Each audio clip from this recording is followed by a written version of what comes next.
I cannot see any leaks from the injectors. Let me real quick remove the bits and parts of the EGR cooler and the intake system and get the car prepared for carbon cleaning. Okay, I connected my scan tool. I can confirm the fault code was P0299. It is related to the underboost condition of the turbocharger.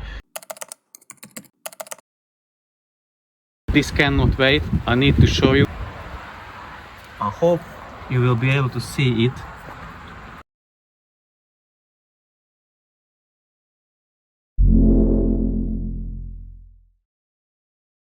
Morning guys.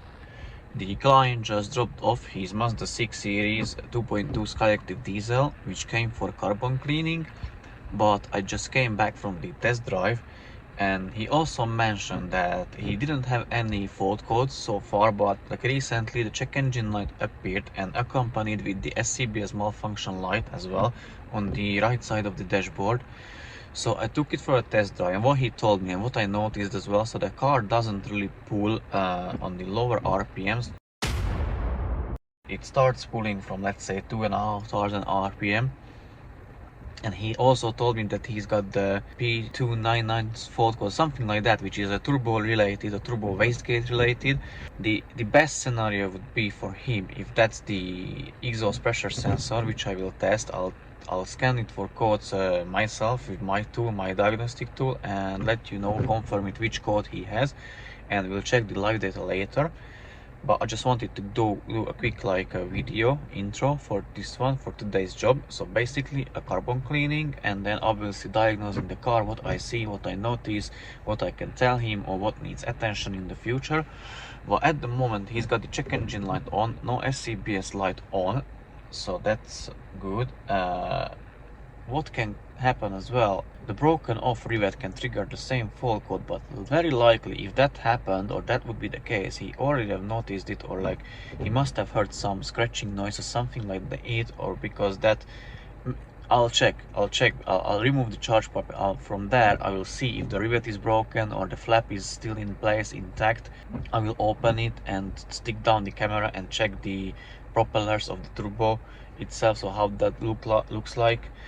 The car currently has nearly 80,000 miles on the clock, and the client also asked if if the carbon cleaning is necessary, because he wasn't sure, because he drives long distances motorway.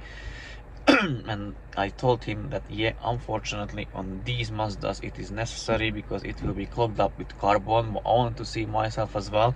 So this model, or this particular car, is driven long distances motorways and has 80,000 on the clock, and I'm curious to see how much carbon it will have. And also what he mentioned, before that check engine light came on, he used to have 53 mpg and now it dropped to 47. And also the start stop system not working all the time. It may be because the DPF is regenerating quite often. I'll have a look into that as well and let him know. You may have seen my latest video where I talk about how to check or how to know that the DPF is regenerating. On his car, I'll switch the camera over in soon, and by his car he's got a non-facelift one, so he cannot see that three icons with the background. He can only tell if the consumption drops significantly, let's say from 50 miles per gallon to 45 miles per gallon on a long distance on a motorway, when it should stagnate, or at least it should rise, not drop. So that one thing. And I don't know if you can see, but it's raining, so yeah, today going to be again like gazebo tent out and working underneath. Not the best situation, but it is what it is. Man's got to do what he's got to do. So let me switch over the camera and just show you the dashboard, how it is looking like real quick, and let me explain why he cannot tell it from the sat nav menu screen, why he can't tell if the DPF is not regenerating or yes. So as you can see, the check engine light is on, consumption nearly 47. Some of you may say that's very good. I mean, it is, but as he said, if he drives long distances motorway only, he used to have 53. If he said that, it must be true, and there must be like an issue or some kind of problem why it dropped. Maybe because of the check engine light, maybe too frequent regenerations, and here is his sat nav, and that's why he cannot see it, because he doesn't have that many points. Only the newer ones, the facelift model, have them. So now what I'm going to do, I'm going to connect my scan tool. I leave the car running because I don't want to check engine light to disappear. It may not, I don't know, or rather I don't want it to disappear, so I let it running, and I bring my scan tool out, connect it, and check for codes, check the live data, and then report you back, guys. Okay, I connected my scan tool. I had technical issues or difficulties. I don't know why, but my X2 scan tool was acting up, so I had to use my auto scan tool, and I selected the PIDs, or like venue points, which I'm interested in the live data. I can confirm the fault code was P0299. It is related to the underboost condition of the turbocharger, and what I'm monitoring, I'm checking the oil pressure. It seems okay. Engine oil temperature, coolant temperature, I'm just checking them, but they are not relevant. The oil dilution is 2 grams, which is not too bad, or not a lot. The differential pressure, because I checked and the car done regen around 12 kilometers ago, so I think the DPF is working fine. It is very low number, or if you can have a look at the average is better, because it checks the average of the differential pressure. So in my opinion, the DPF is regenerating, it's good. The reason why he's got the higher consumption, because the turbo is not working as it's supposed to be. As you can see, exhaust pressure sensor is reading 80 and 85 kPa, which should be around 100. That's 1 bar, that's atmospheric pressure. So at idle it should have 100 kilopascals or 1 bar, hence the check engine code. So very likely his sensor went bad. I'm going to let him know, and then we will go from there. Also, what I can see, a bit strange, the duty cycle of the control pressure circuit is 0. I don't know why that is. Maybe the high oil temperature, I'm not sure. So I'll turn off the car and check back once the engine oil temperature goes below 80 degrees, and I will check if that will turn on or not. Okay, I'm back in the car. I'm parking it up on the ramps, and as you can see, oil temperature and coolant temperature dropped, and the oil pressure control circuit duty cycle is working again. So yeah, I think that was the issue, that the oil temperature and the engine coolant temperature, most likely oil temperature, was too high. Anyways, now let me park up on the ramps, set up the tent, the gazebo, open the hood, and do the visual inspection and quick assessment, what I can see and what I can tell you and what to look for. I checked the oil pressure. Let me check at 2000 rpm. It's quite high. When you're checking the oil pressure, you should be between 70 and 80 degrees of engine coolant temperature. Then you should check the oil pressure. So we are exceeding it now. Let me set up the tent, the gazebo, and start working on this one. Unfortunately, the weather is not the nicest. I had to set up the tent. It's raining, it's windy.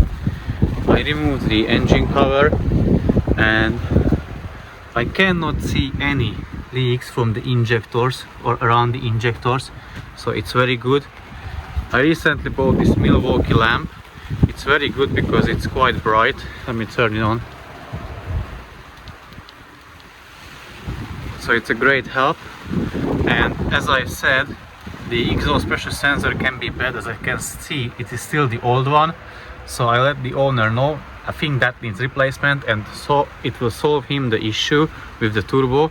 But I will check the turbo flap, the wastegate flap, and show you how to check it and what to look for. But in the meanwhile, let me real quick remove the bits and parts of the EGR cooler and the intake system, and get the car prepared for carbon cleaning. Okay guys, I'm in mid of removing the parts, EGR intake.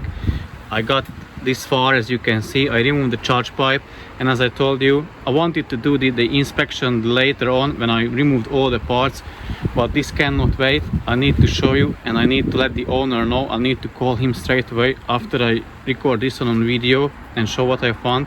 So basically, here goes that charge pipe from the intercooler to the turbo. I removed it, and let's inspect the wastegate on the turbo. I hope you will be able to see it. Let me turn around the phone and try to shine a better line down there.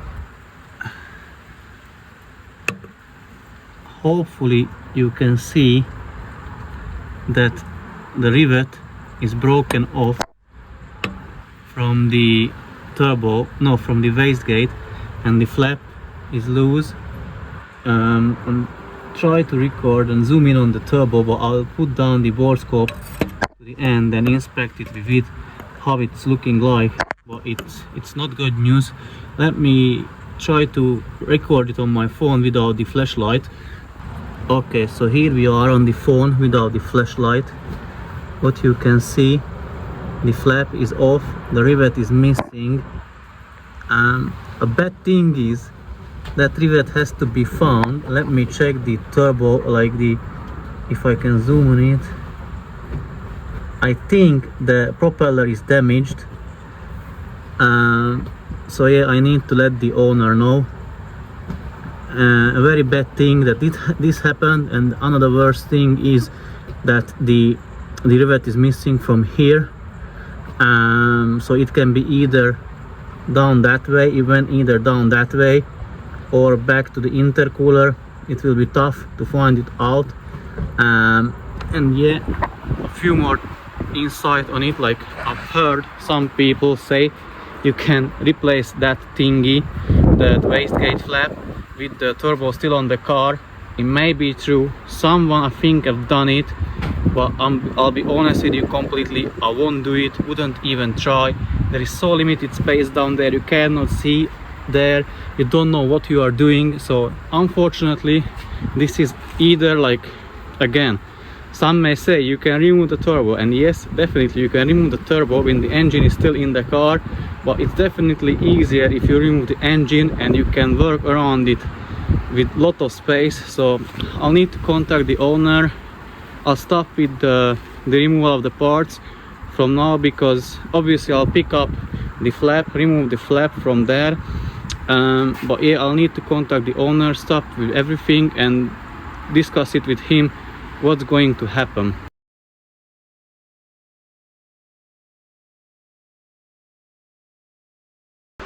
So yeah, unfortunately, as you could see, the turbine is damaged. So I think the rivet went down the other way, down to the turbine and maybe out of the exhaust system. I don't know. It's very sad, to be honest. Like, it came for a carbon cleaning and it ended up needing a new turbo. I don't know. I think they are reconditioned ones or remanufactured, or they do rebuild them. I'll still need to contact the owner and let him know. So yeah, I may do another car today, maybe that Peugeot, I'll see, but it's windy and the weather is bad. I may just record few another videos where I wanted to talk or want to talk about certain topics, subjects, so I will see from there. So yeah, this ended up like this. Yeah, so without further ado, let me contact the owner and give him the bad news.